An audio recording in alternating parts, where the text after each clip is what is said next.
Hello everyone, this is Raju sir dissecting the removal of the brain.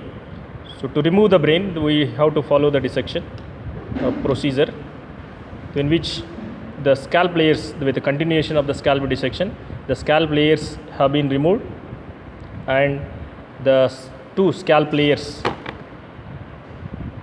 both the sides, right side as well as left side, the scalp layers have been removed.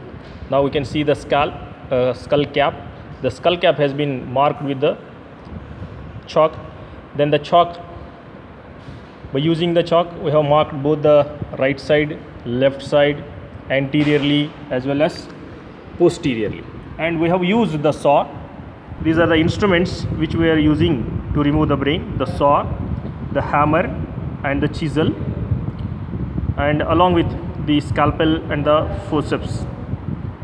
Then here we can see the skull cap has been removed.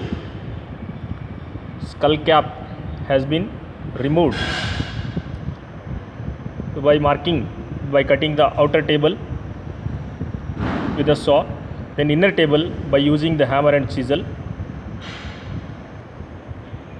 We have removed the skull cap.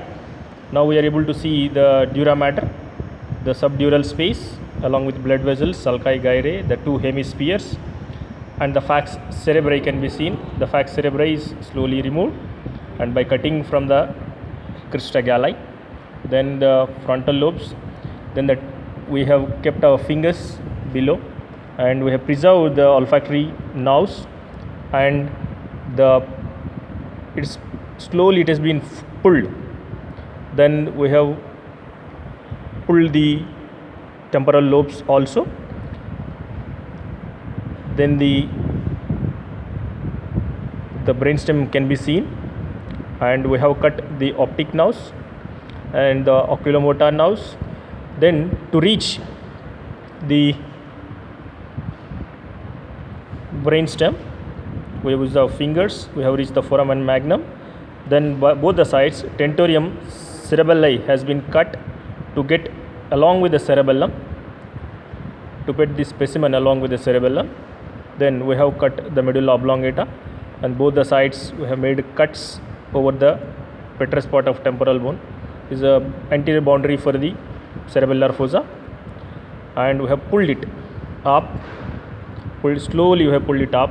So now we are able to see the base of the brain with its cranial nerves, and the various features can be studied later on. And after removing the brain, you can see the folds of the dura mater along with its falx cerebri, tentorium cerebelli. The remaining features can be seen, and under the topic of the dural folds and the dural vein sinuses we will be repeating again. And this is the cerebellar fossa. So thank you very much. This is about the removal of the brain.